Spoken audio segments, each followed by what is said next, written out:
Hi! Welcome back to Simply Natto's Natto Lingo. Let's practice Japanese.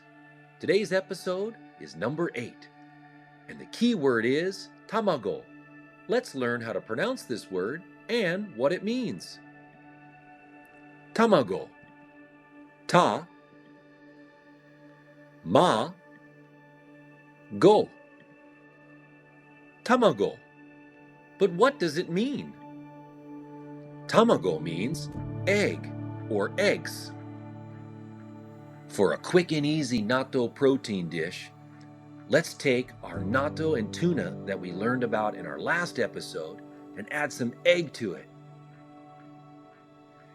If you'd like to learn more about fermented soybeans and their nutritious goodness, then follow the link in the description below.